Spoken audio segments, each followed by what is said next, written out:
សូមគោរពជំរាបសួរពួកបាទមីមីលោកយាយលោកតាទាំងអស់គ្នាជាទីគោរពស្រឡាញ់រាប់អានបាទសូមស្វាគមន៍មកកាន់វីដេអូទម្រង់ឆ្នោតយួនសម្រាប់ថ្ងៃទី5ខែ11ឆ្នាំ2025ពួកម៉ែមីបងប្អូនបានបន្សំមិញកាក់កមែនទែនសម្រាប់បងប្អូនដែលបានឆាតយល់លេខហើយសម្រាប់ថ្ងៃនេះក៏យើងនៅតែបន្តចែកជូនទៅកាន់បងប្អូននៅទម្រង់វីដេអូលេខ VIP សម្រាប់ចែកជូនទៅកាន់បងប្អូនជារៀងរាល់ថ្ងៃតែម្ដងបងប្អូនកុំភ្លេចជួយចុច follow page ម្នាក់មួយដើម្បីទទួលបានវីដេអូថ្មីៗមុនគេជារៀងរាល់ថ្ងៃបាទអញ្ចឹងកុំឲ្យពេលវេលាកាន់តែទៅមុខវិញឆ្ងាយយើងចូលទៅកាន់តម្រុយតែម្ដងបាទសម្រាប់ថ្ងៃទី5ខែ11ឆ្នាំ2025នេះសម្រាប់ម៉ោង10កន្លះពេលព្រឹកសម្រាប់ឆ្នោតយួនថ្មីបងប្អូនសូមធ្វើការលេងខ្ទង់30ទាំងអស់គ្នាសូមលេងខ្ទង់30និងសូមធ្វើការលេងខ្ទង់40បាទសម្រាប់ខ្ទង់30នេះសូមពុកម៉ែមីងបូក30គាត់31លេងនៅពូ A B C D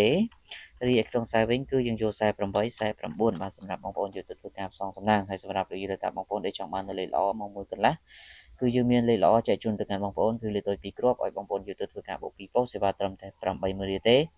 លេខតូច2គ្រាប់លេខ2ប៉ុស្តិ៍សេវា80000បងប្អូនដែលចង់បានលេខអាចធ្វើការឆាតជួបពេកទាំងអស់គ្នាហើយតាក់ទងជាមួយនឹងសេវាហ្នឹងគឺបងប្អូនឆ្នោតចិញ្ចឹមហើយទៅយកសេវាតាមក្រោយ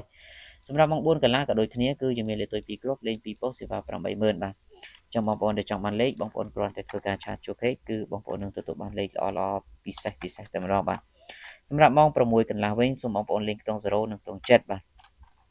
0សូមពុកម៉ែមីងលេង0102ហើយសម្រាប់ខ្ទង់7វិញគឺសូមធ្វើការបូក